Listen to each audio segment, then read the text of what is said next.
So here we go. We're continuing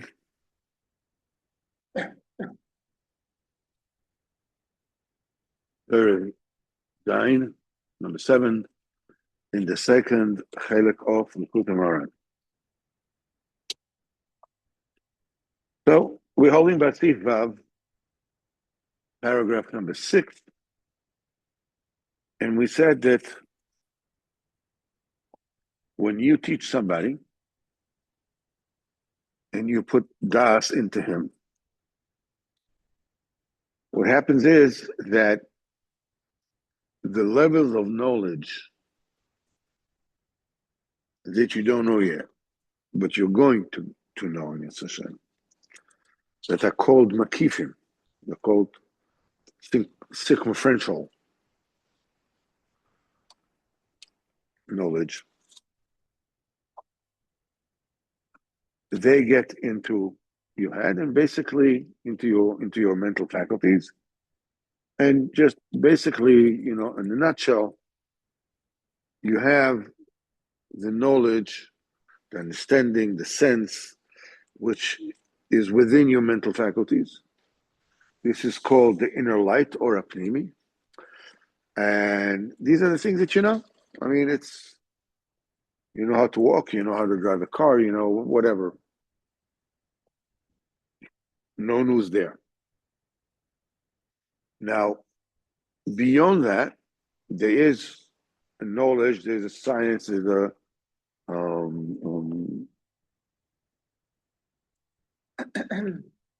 seichel that you don't get yet. And it's like surrounding you. Now, the fact we're talking is surrounding you, we're not talking about physically surrounding you. It's the best way, that the best euphemism for that which is yet beyond you.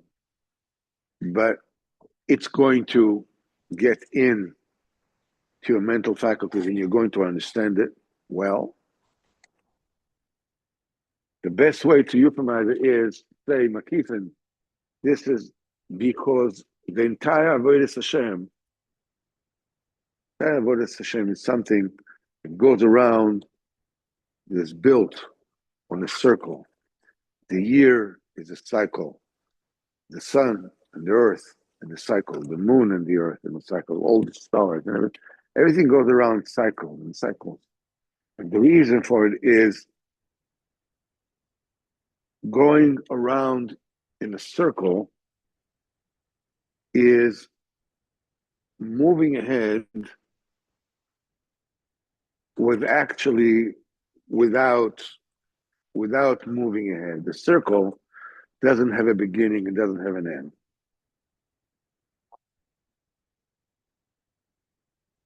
Now you can go from one seichel to the next. So every level of understanding, of comprehension that you don't have yet inside, that you don't get yet, it's called a makif. The makif that you know is there. You still don't get it, but you know that it's there. This is called your makif. That's the one that is by your makif. Now, beyond that specific makif, there are other makifim, which you don't even know yet that they even exist. Your own particular makif, you know that it exists. You don't know what it is, but you already have a hunch. You have a feeling. Okay, something is going on there. So the way that you bring the makifim in is, the way it works is when you're teaching somebody das Elokim, Kadosh Baruch Hu runs the world. You are, as it were, letting your seichel. You're letting your seichel out, as it were. Your ora pnimi, as it were, you're letting it out. Now, by giving it over and letting it out, you yourself are becoming a keli. You're becoming a vessel.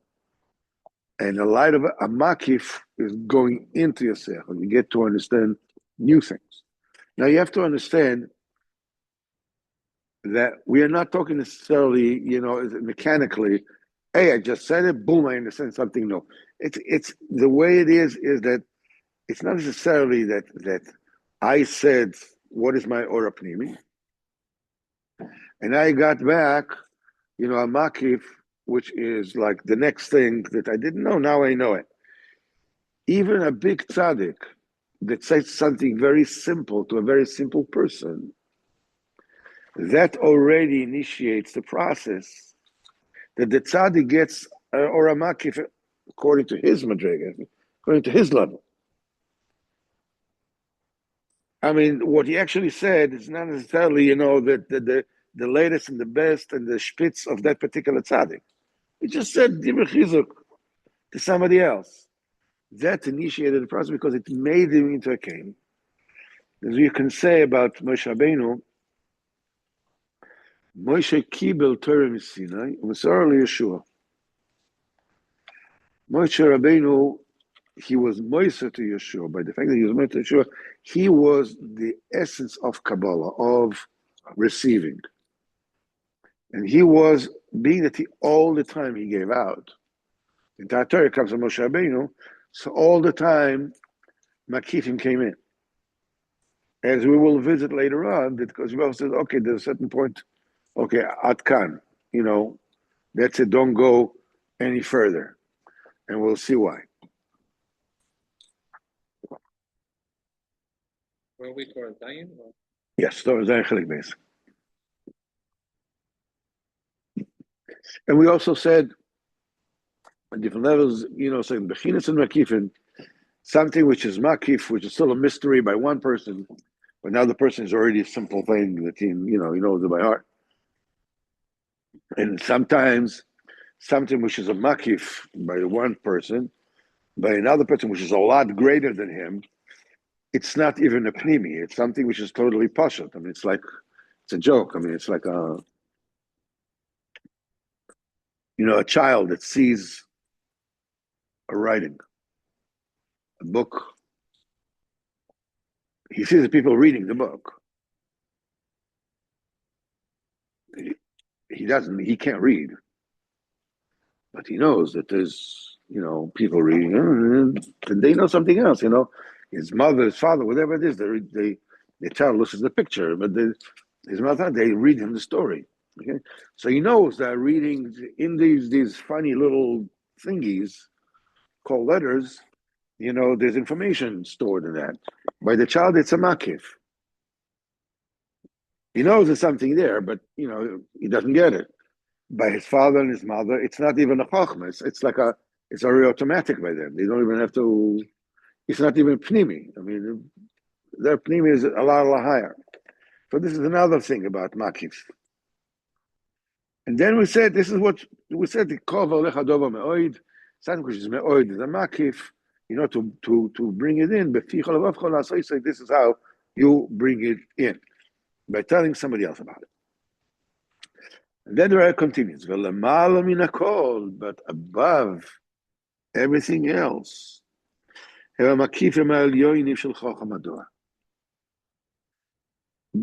ultimate knowledge, the ultimate asoga, is the makif and Chacham Adon. Shehu Rabbi Shabadon, that he is the teacher of the generation. We have two bechinas here. One of them is a Chacham Shabadon. Chacham means, he's the Chacham, he's the sage, but it doesn't mean he teaches. But he's the one with the highest wisdom. The Rebbe says, no, the Chacham Shabadon is the teacher of the door. He is the Rebbe of the door. That through that process,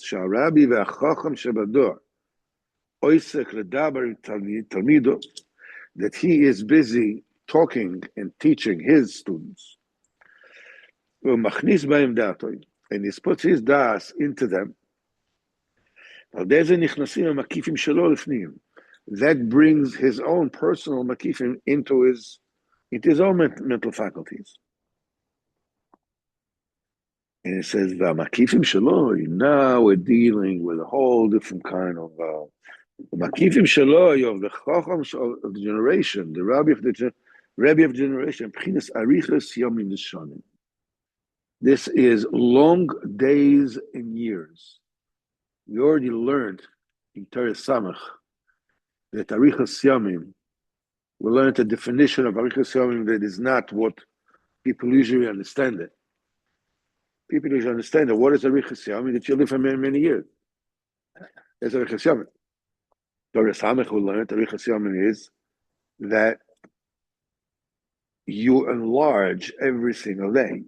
That the day is long with kedusha, with the heart. This is what we learn in Torah Samach. That's one aspect of arichas yomim. Here, the Rebbe talks about a different aspect of arichas yomim. And it says, "V'amikim shabchinas arichos yomim v'shonim." K'amakifim shaloi, because the circumferential brain or sechel of the Chacham Hado b'chinas Olam Haba shu yom shekul orach. We're talking about this is the world to come, which is a day which is completely and totally long. Kisham u'lemala mezman, because over there, and that level of knowledge, it is above time. Ki kol hazman shel kol ha'olam, because the entire time of this world, what was, what is, and what will be, mashayahu mashayahu kulo ayin ve'efes, it is like nothing. It doesn't even begin to count for anything. Keneged yoyim echad afilu keneged rega echad. You know, when compared to one day, let alone not even 1 minute, 1 nanosecond of Olam Haba shu yom shekulo orach. This is the day, the world to come, which is a day which is completely long. And what the Rebbe is saying over here is the entire union of time is at play only when there is a metzias, a gashmias. There's a world, there's a body, there's the stars, there's the moon, there's there, whatever. Then time is shaykh. But in a level where there's no gashmias b'chlal, there's no physicality, there's no time there either. When there's something, metzias, okay? This cup, okay? So by this cup, it's already shaykh time, meaning past is before the time that this cup was made. However, is when this cup was made, and after the cup was made. So when you have something gashmisdik, then there's time. But when there's no physicality involved, there's no time involved. Now,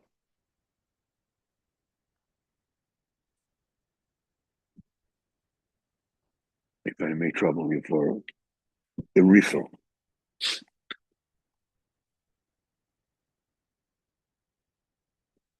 When we say Olam Haba, when people look at it from the Goysha point of view, it means the world to come. It means after they finish life in this world, that'll be the life in the next world. And then they're wondering, there is Olam Haba, there's not Olam Haba, there's a whole... But that's not the pshat of Olam Haba. Olam Haba means the world that comes. It doesn't say that when we want to say something that will happen in the future, we use the terminology of le'osid lavi, in the future. Once Mashiach will come, it's amazing. This is le'osid lavi. This is at a certain point in time in the future. Now, when you're saying Olam Haba, we're using here the present continuous. The world that is coming all the time, that is coming in all the time. There's occurring this in of makifim coming into kalim is an occurrence that happens all the time. Gavo higher and higher and higher. Now, the reason why we don't get it is because we are in a physical world. So we can only get, physical, we can understand, we can touch, we can smell, we can see, we can imagine. This is all physical things. Now, there are levels in reality which exist now, here, okay, which we can get to. Because these makifim are way beyond our pay grade. And to get to this makifim, we have to live out our lives for 120 years. And then we have to take off the body. Then, we're spiritual enough to be able to start dealing with the makifim or the tashach to Olam Haba. But the world, Olam Haba means the world that already exists. It's a seichel that already exists, but it's like, speaking theoretical physics to me. How the heck do I know this? Lahavdil Pafavdolot. We're talking about. The Rebbe says that the makifin of Chocham Ador, when you're saying Olam Shekul Orech, a world that is completely long, it means that it is endless.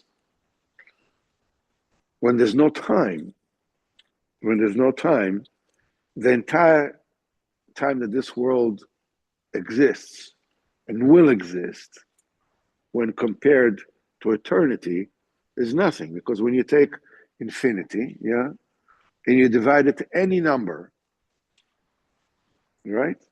The result is always infinity, right? How much is half of infinity? Infinity. If you take an inch and you divide, how many subdivisions, how many pieces can you divide it? Can you divide an inch? Infinite, right? Okay, and between 1 inch and 2 inches, how many can you divide? Infinity. So between 1 and 3, what? Inches is something that's physical.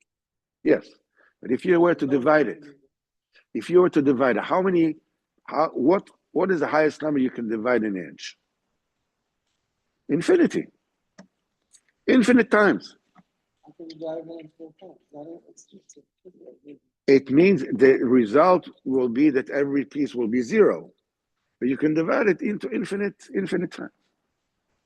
There's no end, there's no limit to what number you can divide an inch or a foot, okay? And the same thing is between 2 inches, within 2 inches, between 2 feet. So comes the question, which infinity is bigger?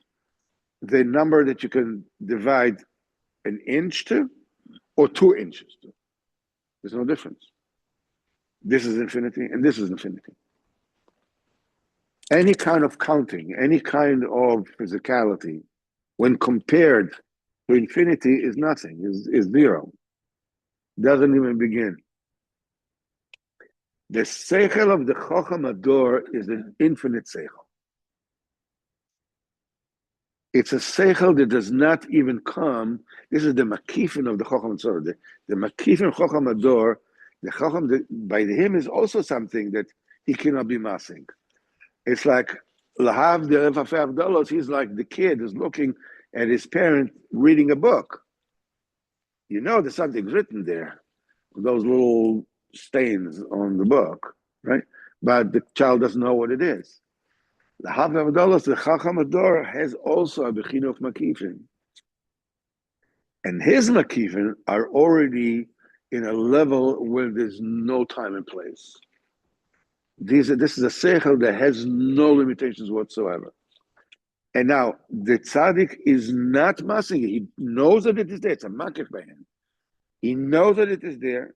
He gets chayes from there, but as long as he is in his body, he's not massing it. Same thing with Moshe Rabbeinu. Rabba the Ravim. When Moshe Rabbeinu was mistalek from this world, he got Shara Chamishim. While he was alive, he gave us the 49 gates of wisdom, right? But when we stalkus and Rava the Ravim, Shabbos Mamincha, when Shabbeinu was mistalek, he was masig the Shara Chamishim, the 50th gate. It's the gate that has no end because he no longer had any physical dimension to him. Now, while he was alive, and Rabbeinu says Moshe had Pachas Agashmis. The tzaddik has already reaches a degree where he is taking off his Gashmis.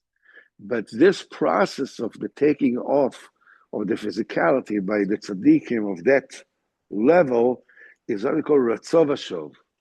You get it and you don't get it. You get it and you come back. You go there and you come back. When Moshe Rabbeinu was mistalik, he was left it completely. Then he didn't come back at all. Then he was masig, mamish is makifin. But the tzaddik is masig the makifin b'fchinas mati velo mati. He gets it and doesn't get it. The very same way that the child, as it were, he knows that something's written there, but he doesn't know that something's written. By what is it doesn't know. He gets it and he doesn't get it. And he says, this is Yom Shekula Orech, and there's no time. Over there is beyond time. It's Rak Seder Azmanim Sheyesh Sham. Okay, so we said Kufas Hashanim and Kufas Ayamim. That's what the Rebbe said before. Kufas means eras, epochs of era of days and era of years. Now, Kufas Hashanim, it's an era. That's the simple translation of the word Tkufa. But the word Tkufa also rests with it of Makif. Tkufa means the Makif. That Kufas Hayomim, the Makifim, they are called days. The Makifim, they are called years. So what are we talking about when we are talking about a level that has no time, that has no place? So how can you call it Makifim of days and Makifim of years? There's no time there at all, no days, no years. So what are we talking about? This says that over there, in the level where time is no longer an issue, that which we call time is a level of knowledge. There is a level of makifim that is so high, it's called days. There's a lesser level of makifim, it's called minutes. There's a little higher level of makifim called hours. And there's a higher level of makifim beyond days, it's called years. There's a makifim of years. The labeling of all the makifim of Olam Haba is called time. We label a time because we have no other way of labeling it. But nevertheless, this is a very, very deep Indian to understand that there is a correlation and a connection between the time we live in this world and the makifim of the Olam Haba Yom Shekula Orech. And I'll explain it. Bezat Hashem. First I will drink along.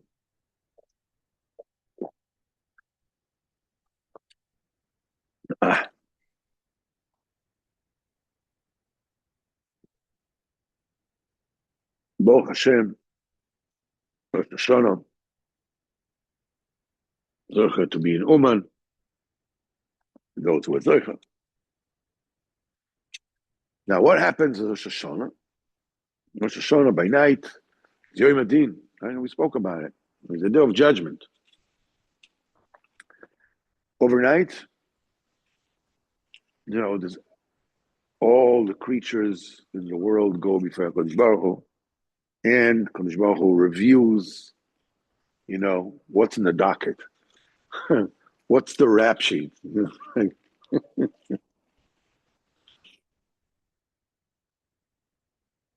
Then the next day in the morning,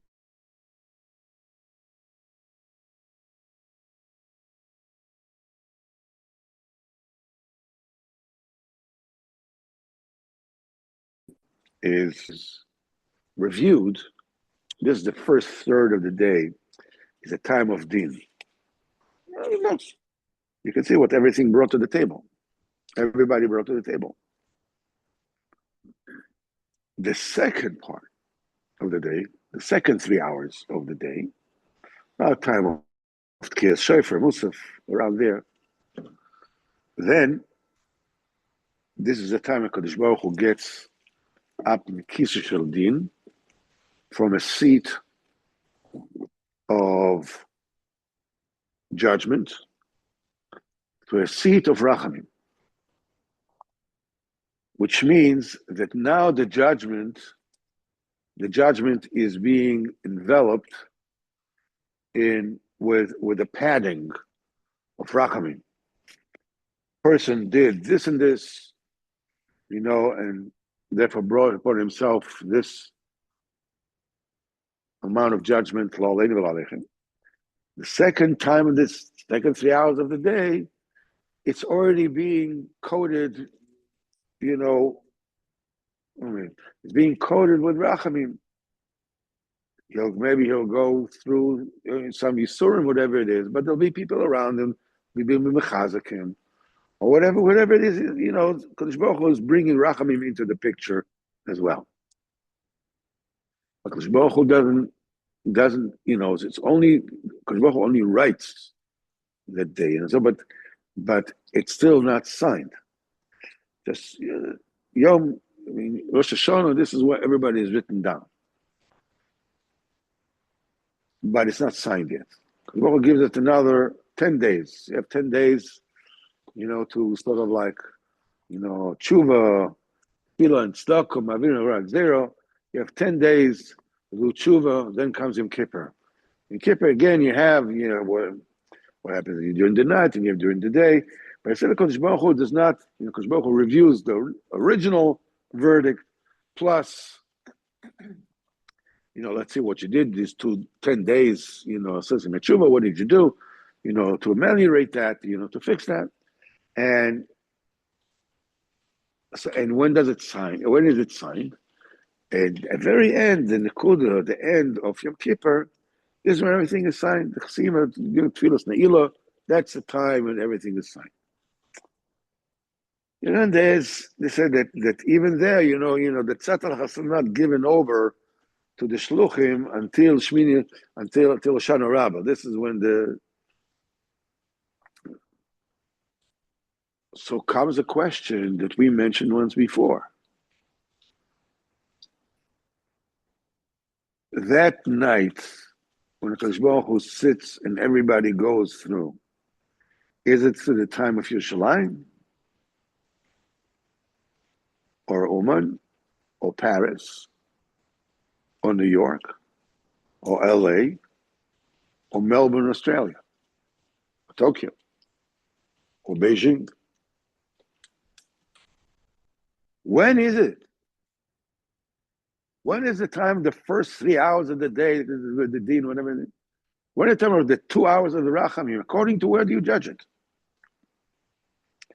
The answer is, every place is judged according to the time in that particular place. Because what we are doing when it's time for us to do what we need to do, we are initiating the process in the Olam Haba where time does not exist.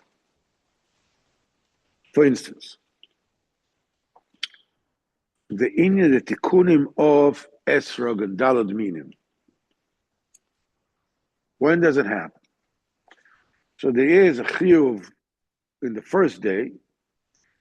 It has to be your Dalad Minim. It can't be something that belongs to somebody else. If somebody else wants to be Yotze with your Dalad Minim, you have to give it to him as a gift. So it'll be his. Lachem, shalachem. The second 7 days, okay, you can be Yotze with somebody else's also. The right said this is. So what happens, when you're doing on Sukkot, an Esrog, after Sukkot, is basically worthless. During Sukkot, the first day of Sukkot, when you're supposed to take it, people pay hundreds of dollars for it, right? The next day is already almost nothing. The day after Sukkot is good. It's good, it's good to crack nuts with it. I don't know, whatever. Make jam out of it. It's a. People throw it to the trash.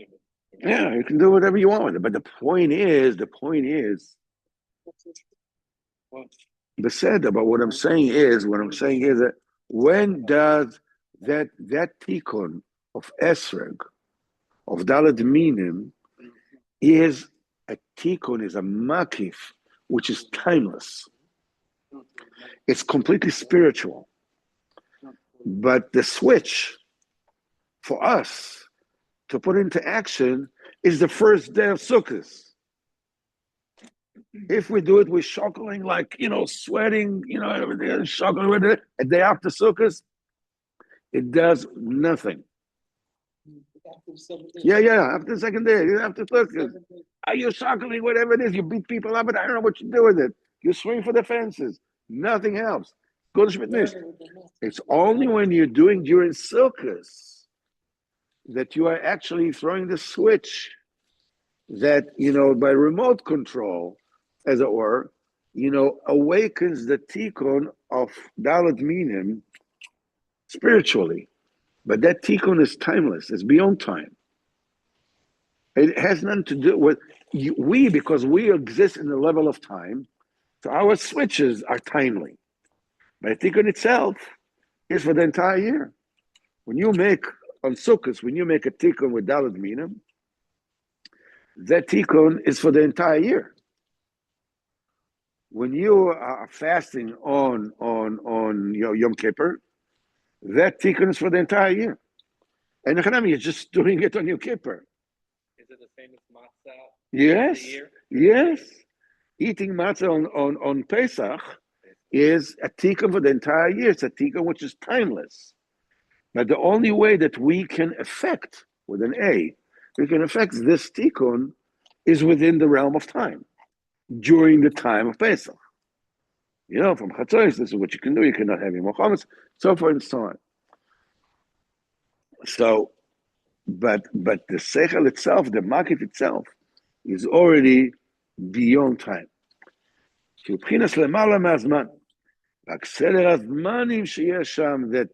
order of times that there is over there in Olam Haba, and Pchinas Hasogas Shel HaMakifin, is the attainment of the various level of Makifin.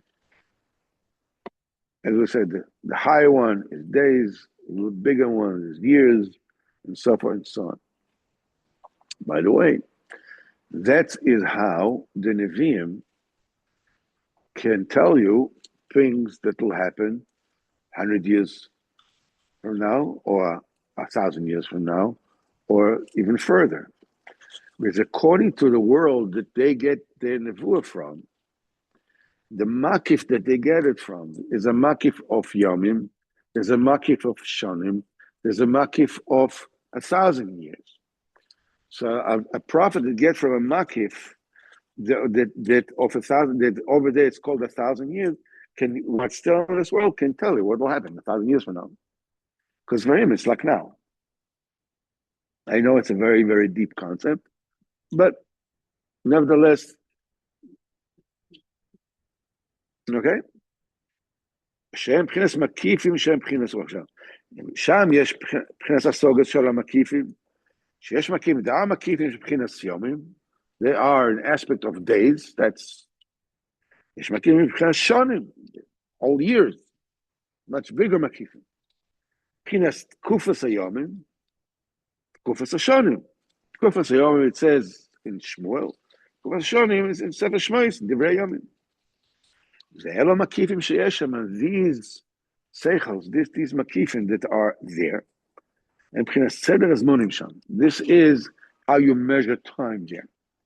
That's why whenever a person passes away, there's a yahrzeit for that particular person. And everybody's making a bracha, and everybody's there, and his children are saying Kaddish and that.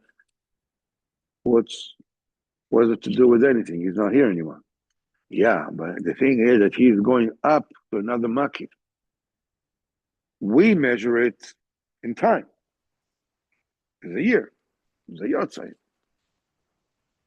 But it means that when a year passes over here, over there, that means that the nifta was masig another makif. He went up another madrigan. It was masig another makif. ad ein sof, ad infinitum. It says, "V'zeh v'asogas hamakifim alalu," and attaining these makifim. That is the main pleasure and joy of Olam Haba.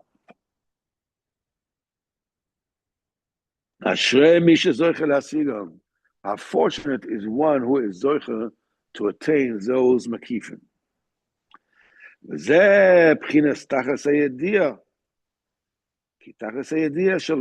We spoke about it once before. It means that the end of knowledge. We said this story with this boy that when he came to Cheder first time, he knew everything because he knows how to read. Then he didn't do anything. Remember? Then he didn't do everything. He went to yeshiva, and the kids on yeshiva said, "Don't know anything." What do you mean? When you came to Kita Aleph, you said you know everything. Now you say you know nothing. Yeah, because now he's bigger and realize that knowing how to read is still not knowing anything.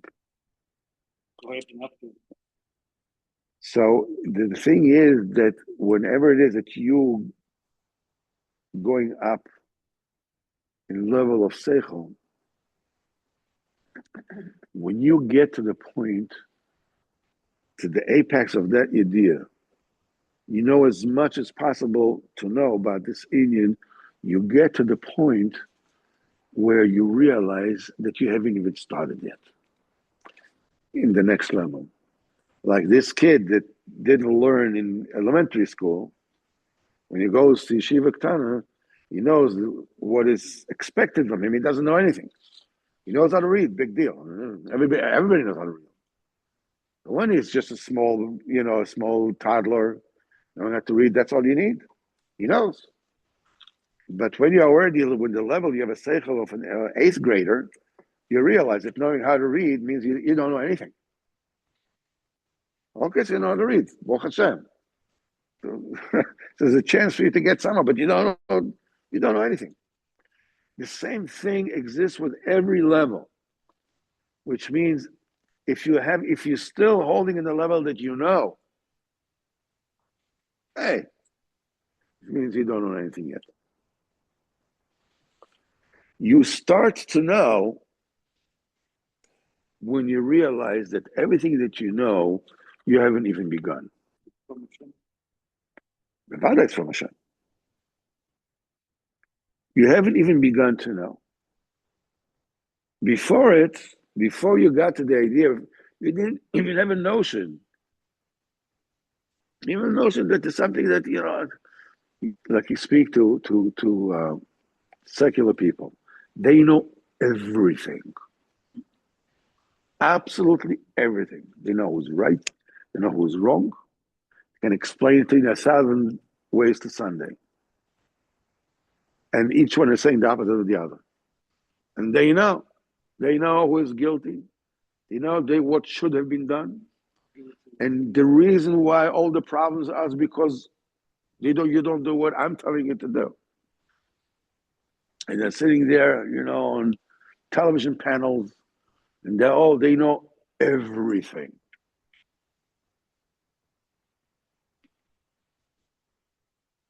And what's the truth?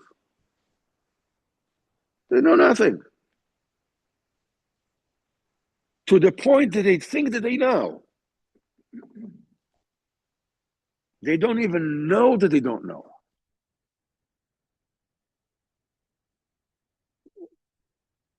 Speak to an expert. Oh, used to be a general in the army. What are you talking about? Hey.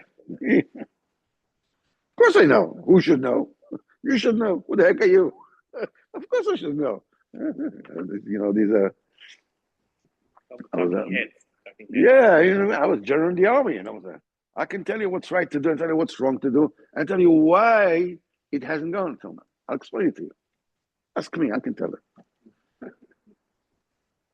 They don't even know yet that they don't know. They're so clueless that they think they know. So what is the tachlis of idea? What is the end of the idea? What is okay, finally you got it. When you already sniff the makifin, which is beyond you, you realize everything that you know is nothing compared to that which is beyond you. Is that clear? So we'll probably say it again, in other shiurim, but nevertheless, that's the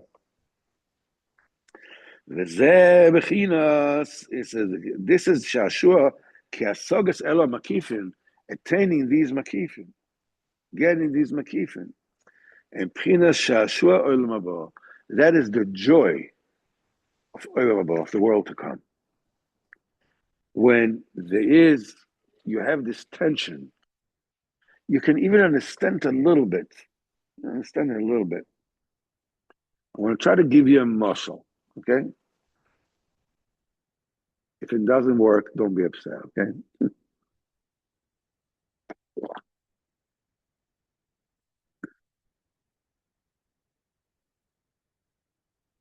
When something is coming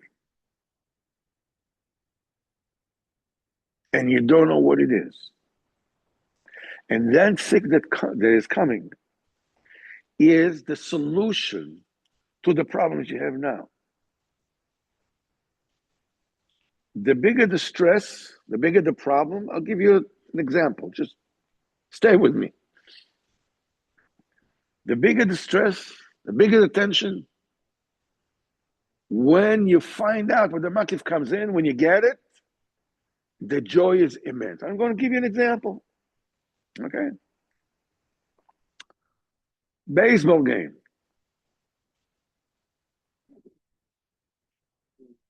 You're down 2 runs, 2 men on base, top of the 9. You have 2 strikes on you. Okay? 2 outs, 2 strikes. 2 outs, 2 strikes on you, and you're down 2 runs. That's your pnimi. All right. And the windup, and the pitch, and it goes out of the ballpark. That joy, which is the satisfaction of the mystery, it's a saga of the makif of the problem of being 2 runs down, 2 outs, 2 on, 2 strikes down, and suddenly, boom, there's a home run and you won the game. You got the solution.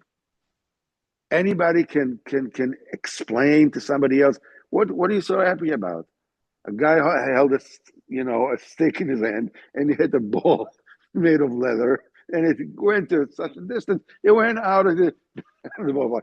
Big deal. No. You don't get it. You don't get it. You don't know. It's just like, you don't get it.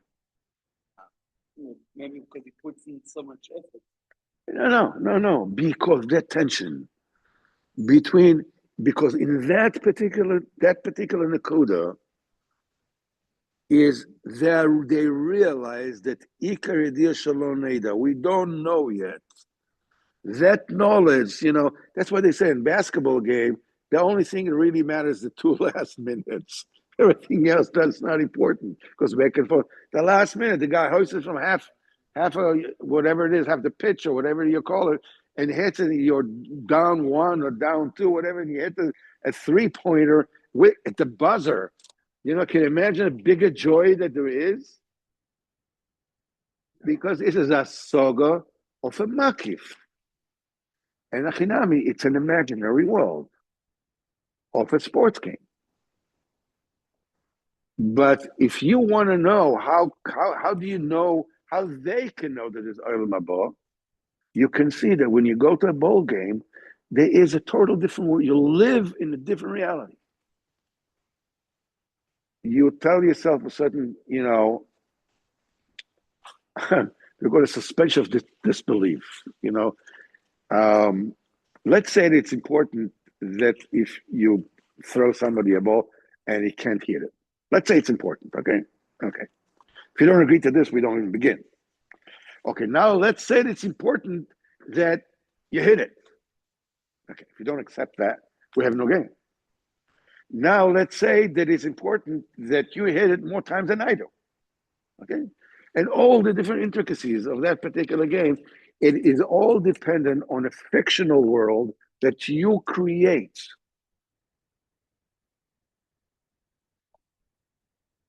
But nevertheless, within the creation, within the universe of that particular game, it's 100% real, right?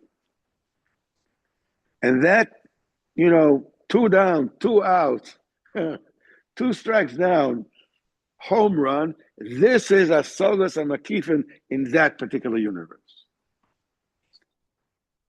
In baseball, whatever it is, same thing about and all these things. And the same thing with, winning elections. Why is we won the election? The next day, all the trouble in the world is going to be on your head. You won the election. But nevertheless, it's all the union of a Sogas and Makifin. That rupture is a Sogas and Makifin. Rabbeinu says all the joy shashu of Olam Haba is a Sogas and Makifin. The entire Olam Haba is no Hamakif. It's another grand slam. You were three down, two outs, two strikes out. Top of the nine. All the time, more and more and more and more. Again, it's a mouse. If it works, it works. It doesn't, whatever it is. But it's a little. What? Well, what happens if you're losing to Olam Haba? Yeah. Hashem, you're a nebuch. Yeah? Can you imagine? Can you imagine that? Going to Olam Haba and realizing that two outs, whatever it is, and the other team hits the three-pointer at the buzzer. The other team is the one who hits the ball out of the ballpark. And you lost a championship. 20 or 30 teams, there's only one champion here, so all the rest at some stage lose. Yeah, but the more you get closer to the makif, the bigger disappointment. The bigger the rapture, the bigger disappointment. Right? Yeah. This is the makif kevayochol of joy. This is a makif of sorrow. We're talking about makifin that don't even get into realm of time. Explain to him.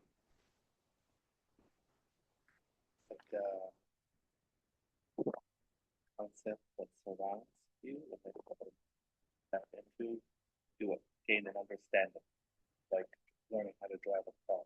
You don't know how to drive, but you learn, and you learn how to drive. Right. That becomes from outside to inside. You know that there's a way to drive a car. You knew there's a way to drive a car, but you just didn't know how to do it. So driving a car was a makif to you. It was something you didn't know yet. You know that it exists, but you could. Yeah, something which is more difficult that you can get now. That's a makif. Maybe you can. Yeah, you can learn how to do it. Then it becomes inner in you. Then you know it. Before you know it, it is a makif. Asogas a makif, you mean the makifin comes in. Something you get now. You know how to drive, as it were. Yeah. So in order to give a little bit of a main muscle for that particular, how can this be the joy of Olam Haba? Okay, you got it. Already explained it to you. Now I know. The same thing exists in this world. When people tell you a joke, right? When it goes this way, it suddenly goes back.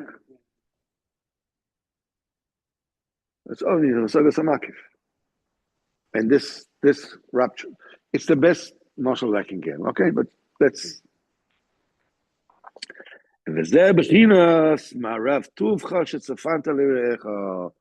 How plentiful is the goodness that you have stashed away, that you have hidden for those who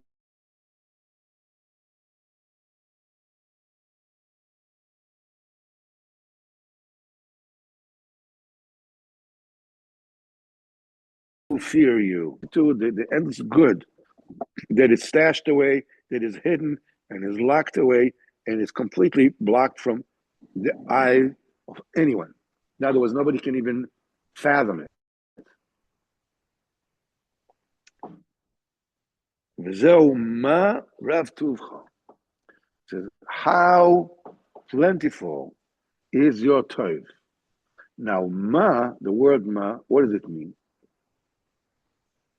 What? Right? Now, what is not the definition, right? What is the question?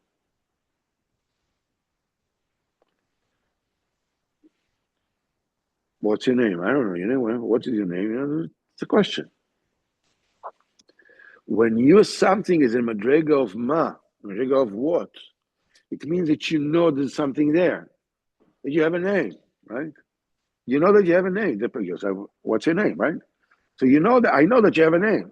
So when I'm saying what is your name, it means that I know that you have a name, but I still don't know what your name is, right? Right? So I know a little bit, and I don't know what I don't know.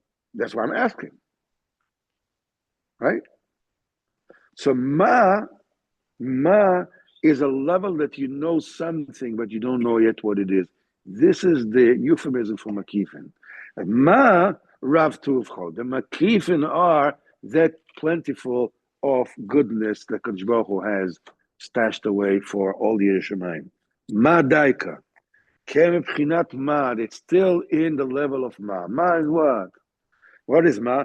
Mechamita. What did you see? Ma pishpashta. This is what it says in the Akdom of the Zohar. That people say, people already got it. So the Zohar says, Mechamita, what have you seen? Ma pishpashta, what have you found? You don't know diddly. You haven't even begun yet. So ma is a statement that you know there's something, but you don't know what it is. What? We know it as a question. You didn't say anything. You just asked a question. Yeah, I'm asking a question. I already know that there's an answer. The makif lemakif, you don't even ask a question because you don't know that it's there well. Right? Right. Mechamita, ma pishpashta. What did you see? What did you find? Nothing. You haven't even started yet. B'chinas tachlis hayadiyah, the apex, the goal of knowing is that we don't know. That we realize that we don't know.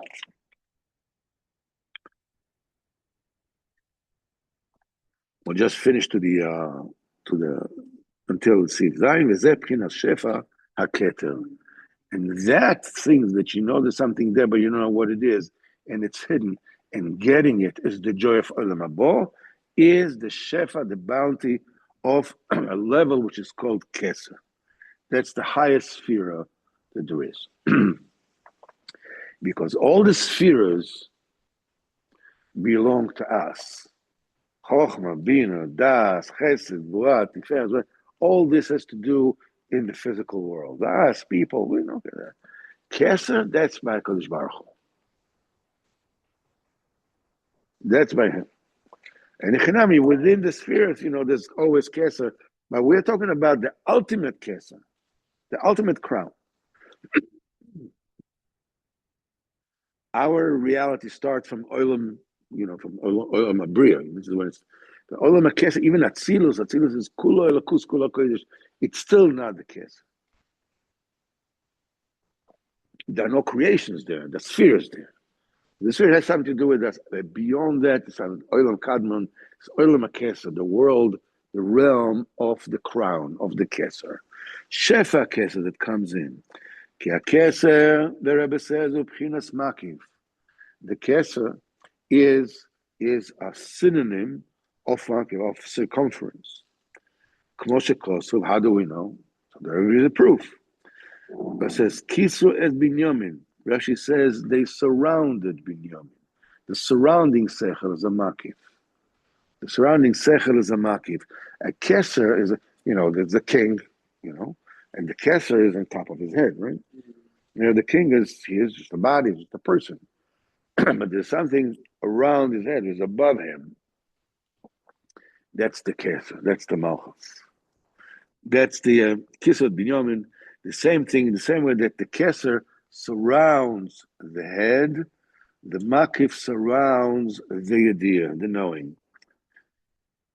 that the spheres of Kesser is above all the spheres, Chochmah, Bina, Das, everything. Every single person has his own particular Bechina of Kesser that surrounds his head. You don't know it yet. You know that it's there, but you don't know what it is yet. This it surrounds the seichel and the head of a person. The Chocham Shebador. So each one has his own particular Kesser. I mean, for another person, it's a simple thing. Like for a child, reading what's written in these little, schmitchikos, these stains in the book, is Kesser. How can you read on it? It's nothing. It's just little stains. But his parents can read. For his parents, it's a very simple thing. So the Kesser for child is child's play, literally, by the parents. But so the entire people in the world, their Kesser is what you call it's relational. It's in relation. It's a Shem Moshel, Shem Mushel. For me, it's a Kesser. I don't know what it is. Or somebody above me, he knows it's a simple thing by him. But the Chocham Ador, his Kesser, is the real Kesser Amiti. This is the idea from Olam Haba, which has no beginning, has no end. Not Hashem, we will continue at Hashem next week, because Baruch Hashem bless us. Everyone has their own Kesser. Everybody has his own Kesser. What do you mean, like what? Their own. What don't you know? What don't you know how to do? You know how to drive a car? No. Okay, so driving a car by you is a Kesser. How to eat, you know? Yeah. Okay, so it's not a Kesser, it's steaming. It's an inner light, you understand it. Yeah. What do you say about Binyamin? No, we just brought, we just finished this. We brought a pasuk that where the